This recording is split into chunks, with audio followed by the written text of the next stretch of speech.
el autor peruano Ventura García Calderón nos entrega una cruda historia, una realidad espeluznante del trato inhumano que recibían los indígenas hace poco, no en tiempos de la conquista o del virreinato, sino ya en la época republicana, donde supuestamente se habían reivindicado los derechos de todos los peruanos, a ser todos tratados como ciudadanos de un país llamado Perú.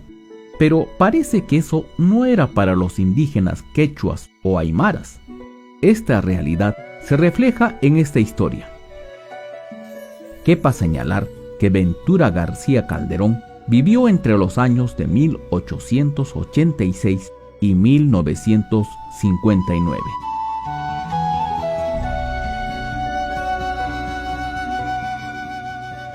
La venganza del cóndor.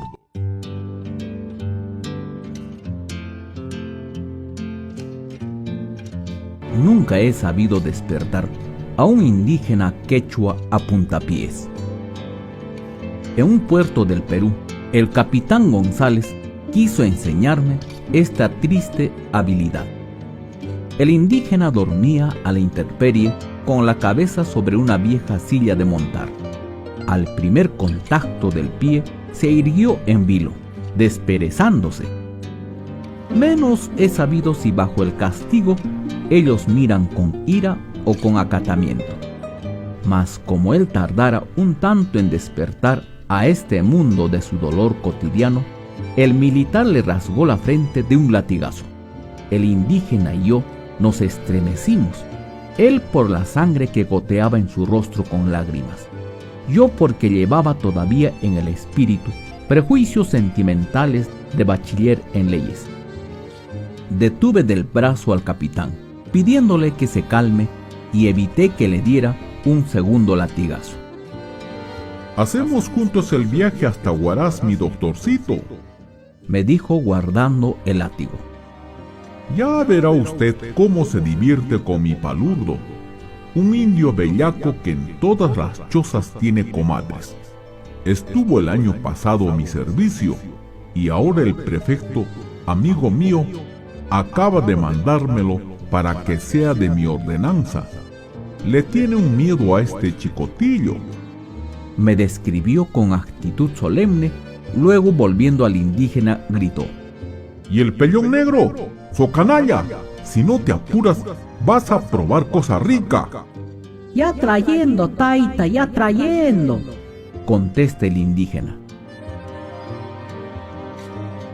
El indígena ingresó al pesebre en busca del pellón, pero no vino jamás, por lo que el capitán González se marchó solo, anunciando para su regreso castigos y desastres para el indígena. No se vaya con el capitán, es un bárbaro, me había aconsejado el posadero, y demoré mi partida pretextando algunas compras.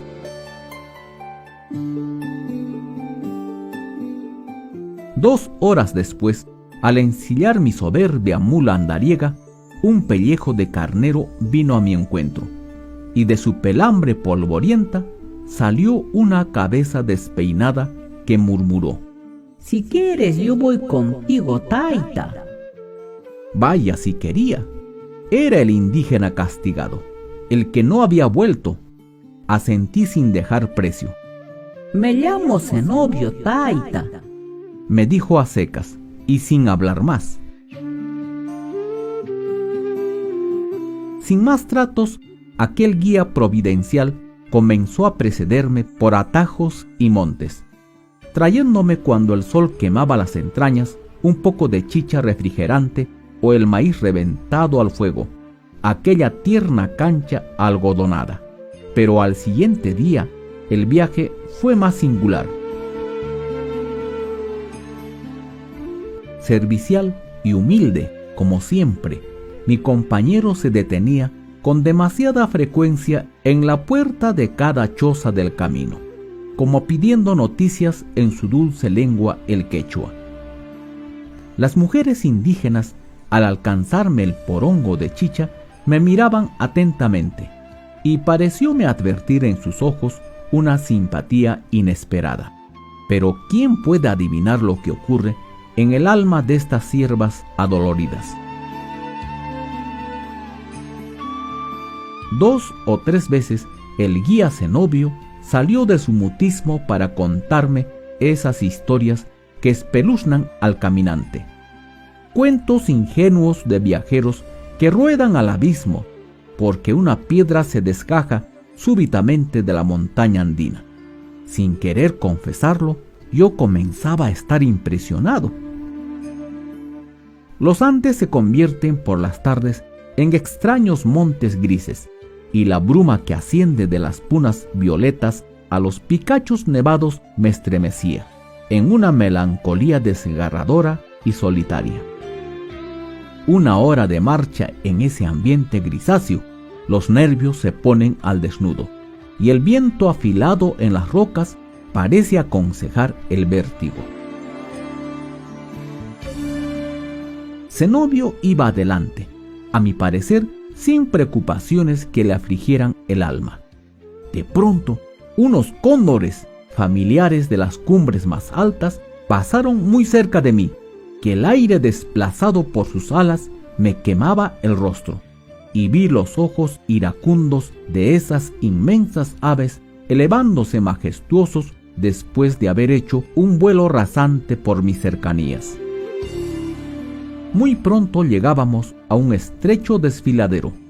Tú esperando, Taita, murmuró Zenobio, y se alejó rápidamente hacia adelante como animal de rapiña que primero husmea el camino para ver la presa o prevenirse del peligro.